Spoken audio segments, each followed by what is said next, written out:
Hello everyone and welcome back to Let's Play Europa Universalis IV with me, Alfapiomega, Meiou and Taxes, and Scandinavia. So the first news for today is that Bohemia has arranged for us to be excommunicated, which is great. I don't really give a shit because it gives me more of a reason to say fuck you, Pope, and do whatever you want. You can just die. We are strong enough to make ourselves self-sustaining? That would probably be the word. We need more ships, however. We always need more ships, so I'm gonna give the orders for them to be built. One here and one in Uppland. And we'll send them to trade. Two of a kind. No other queen consort is as brave as our Catherine. Military tactics and organization have always been of great interest to her. In addition to her daily sword practice, she spends many hours each day studying the art of war. During the last few months, she has become better acquainted with one of our most respected commandants, and he in turn has taken our queen consort under his wing, teaching Catherine everything she wishes to know. Now queen consort Catherine has asked us to make the commandant an offer, claiming that he would make a much better advisor than the Grand Captain Sigismund von Fersen we currently employ. Queen Consort Catherine has a point. We shall invite her acquaintance to stay. We could get a 50% cheaper level 3 advisor. Or gain military power.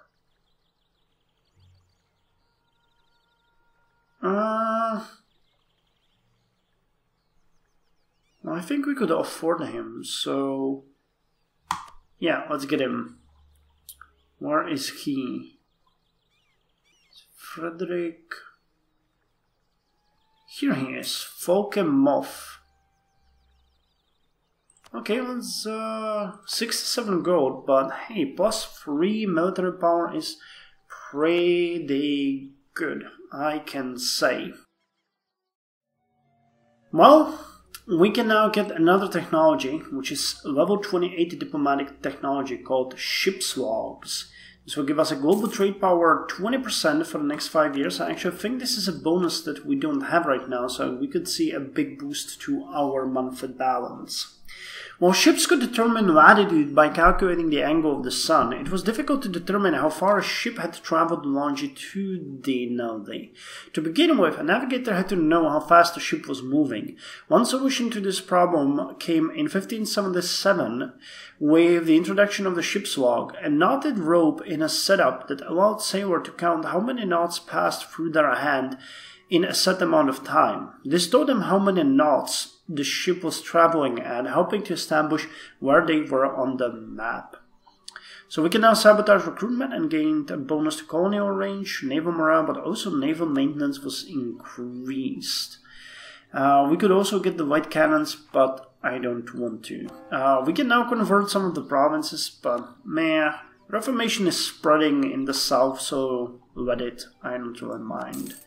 We're building 4 things. Marketplace in Fionn, which is something that I wanted to build there for a long time because it's so cheap. So Fionn can benefit from that.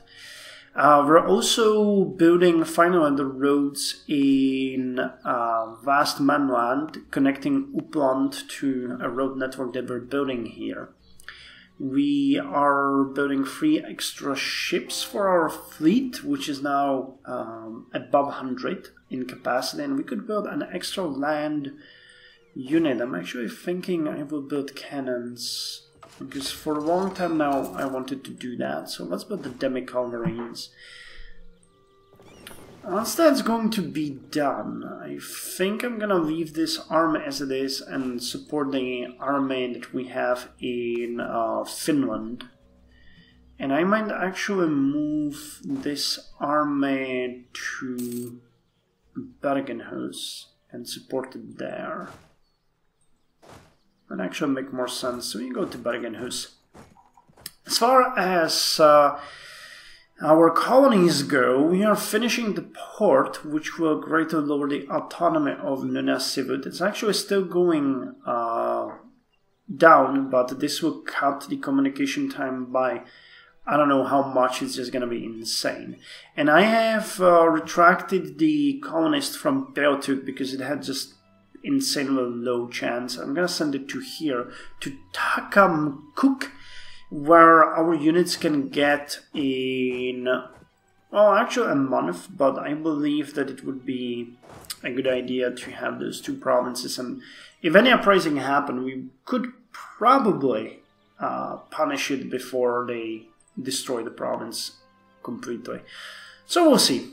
Most of the colonies are now at a level where they will soon become fully fledged provinces. We got 840 here, 711 in Greenland, and 866 in Nunavik. So our provincial claims are growing, but not as fast as they could. But hey, you know, we're focusing mostly on our mainland. I went through the events here, and I think that we are going to close the canonical courts. During the Middle Ages, the Church policed itself with its own independent laws and courts. Ecclesiastical courts tended to be more lenient than secular ones. Crimes that normally resulted in execution of the guilty, such as sodomy or bestiality, usually resulted in sentence of pilgrimages or public confessions in ecclesiastical courts. As a result, anyone who could somehow claim clerical status, such as university students, asked to be tried under ecclesiastical court, sometimes by appealing directly to the Pope in Putens. While perfectly legal, this was not always popular with the public, and as the power of the papacy waned, some countries began stripping clerics of this privilege.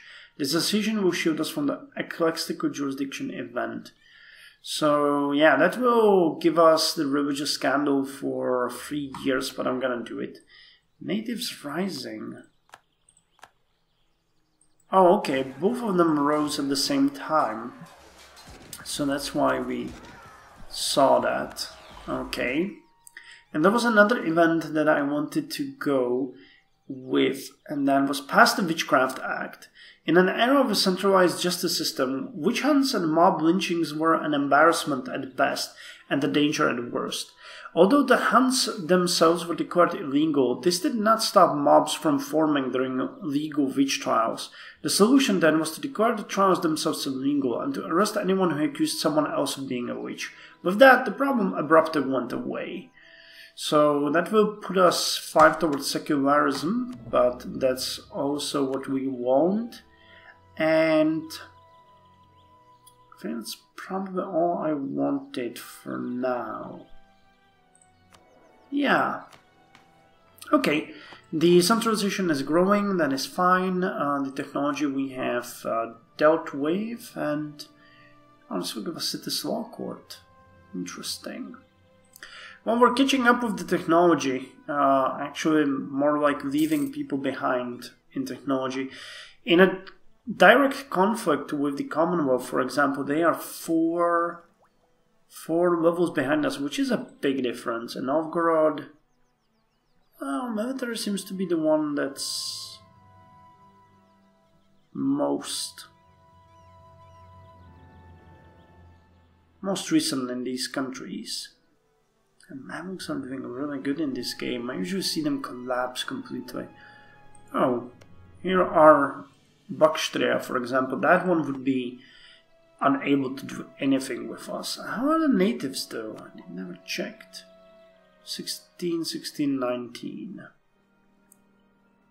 17, 18.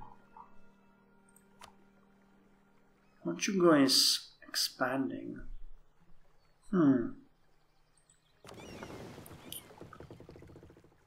We have view. Could you explore? Actually, I did not check in a while, so let's send you to Galib and check out if you can explore. Because if you can, I would like to send you out for another discovery mission.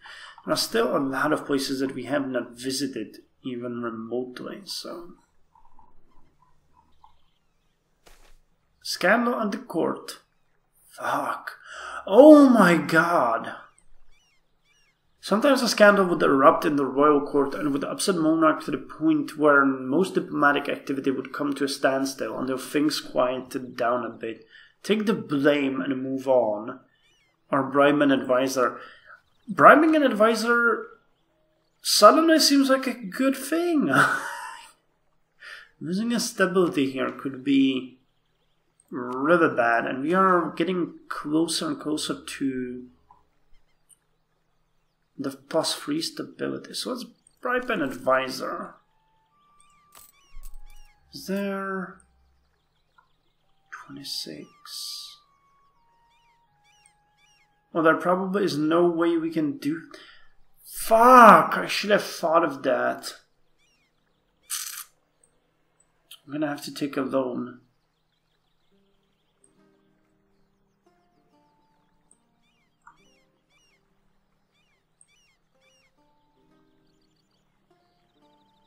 Well, this could work. I'm not entirely sure if it will, but let's check it out anyway. Either I take the loan or I won't. It's... Oh, wait. Oh, man. You are not there. Well, one thing I could do... Would you guys buy a carrack? It's not exactly what I want to do, but... Man, I would buy it for 20.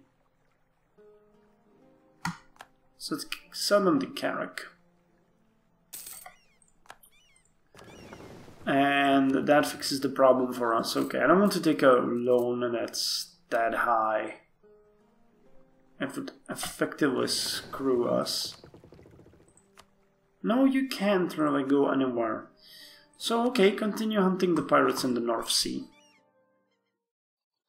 Metalwork industry specializes. A long tradition of metalworking has come to fruition in the Norge-Zealand. The artisans of the city have honed their skill for generations, mastering their craft in rare and specialized ways. Many craftsmen in the city have now moved on to more sophisticated goods, the nature of which you may influence if you so choose. The first choices are steel and jewelry. If the city has at least a level 2 harbor, you may choose naval supplies. If the city is in East Asia, you may also choose Chinaware. If you manage to manufacture enough of a given luxury goods per capita, your country will receive a special bonus because the good is prevalent and cheap to your citizens. The last option in the menu will give you more information about what each luxury goods offer. Steel is what I choose, jewelry is what I choose, naval supplies is what I choose. Actually, I want them to create whatever they like because I don't really have the money.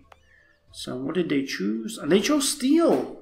Okay. Goods produced. Steel would be my choice if I could, but yeah, great. I think that helps with military.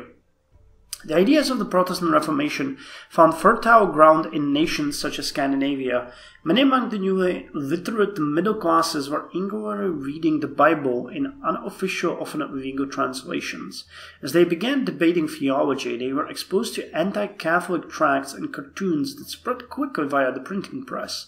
While the papacy considered how to respond to these critics, thousands of ordinary people took up Bibles and proclaimed themselves missionaries of the new faith, even at the risk of their lives. Ban the tracts in Scandinavia, ban missionaries at this, or burn missionaries at the stake, or encourage their work. Encourage their work. Reformation spreading. Reformation spreading. Beltuk is now self-sustaining province, which is awesome. So our army can now move to Takamkuk. Well, actually, it could if it had the ability, because there was an uprising very recently. Probably the last try to stop us from gaining the province. And Takamkuk is now being colonized. There's actually a 10.5% chance that we will get a new settler each month. I'm not entirely sure if that's worth it or not. I would much rather get the rest of the island, the Miokek. Grand Bank Fisheries. Our explorers report that over Grand Banks of Newfoundland, they found waters teeming with thousands upon thousands of fishes just waiting to be caught. Fishing expeditions are headed to these waters in greater and greater numbers, and markets are awash with unimaginable supplies of fish. Salt prices increased, fish prices decreased, and we got Grand Bank fisheries giving the following effect: nothing. Okay. So don't we want to get this guy out of here? Or maybe we could get him out of Greenland. Well, then the chance is also very high. No, let's recall him. We'll recall him and send him to Miapogek. Because this little sort of island is really useful for us. So how's the trade going on here? Okay, we are now at 59% of trade, which is pretty good. We're getting 29 gold per month, and that should allow us to soon build more and more buildings. I've paused a bit because of the shenanigans you guys saw me do before. So right now we're only building a communal hall in Romsa so that we can get a port there. The Vendish Brethren, believing in electing priests, scriptural proof of the church doctrine, and rebaptism of adults. Oh, this is the same one. Let them live in peace. I don't know how well we're doing with the Catholic Church or not, but it's kind of fine. Now, have you calculated the communication? No, still 580 days. Religious nationalism and Christians first excommunication. Okay, religious nationalism. Early Protestants and their Catholic opponents often treated the Reformation as an issue for nobles and priests to decide, but growing literacy and an interest in religion helped spread theological issues to the middle class. Demanding a say in their church, many burghers felt the Protestant Reformation did not go far enough.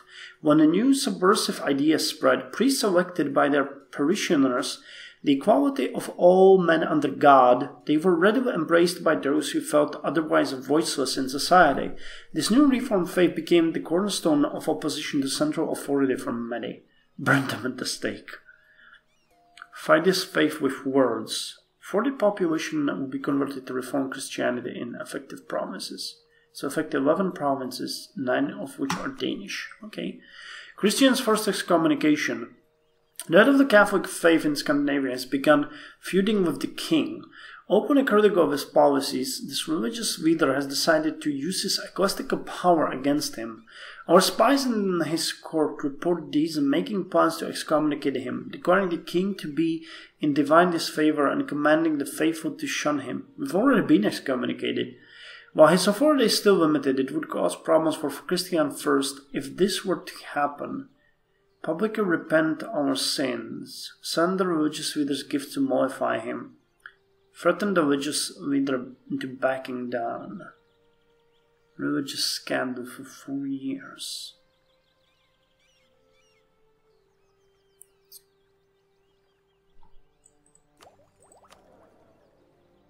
We have loose lips. So threaten him, even though that's the worst option in my opinion. That's what roleplay commands me to do. Well, we have Novgorodian separatists raising up in Kakisami. I'm sending my army to deal with them. We'll make them sorry for ever raising up against us. But yeah, that's a good end to this episode. So we'll destroy them and see how it goes. By the way, the port in Nunatsiavut has been finished and has been recalculated to 97 days, which means that the autonomy is now dropping by a nearly whooping 0.3 per month, and it will drop somewhere to around 60, which is just incredible. We are also very close to colonizing the entirety of this island. I actually have to look at the map what this is called, because I'm actually not sure. So our Navy should almost be there. We'll destroy these folks and be done with it. Oh, a military leader has left us. I'm building 3 new ships and it looks like I need 6 new ships. Great. So I'm constantly behind on that. But we're also building the communal hall in Romsa, which is a new thing. And I wanted to build a port here. Because we could 248. And here it would cost how much? 182. So let's build the trade wharf first here. And then later on here in Hetland. These are just small islands, but still, as I said, I want to make them mine. So let's destroy these poor fools. Oh, they actually have a leader. And we don't. Okay, maybe it would be best to give our army a leader. So let's make our ruler a leader. He's pretty good, so that will make them even worse off when we destroy them. They started raising garrison in the fort though. That pisses me off a bit. I did not have a garrison there, so you cannot really do that. That sucks. Come on.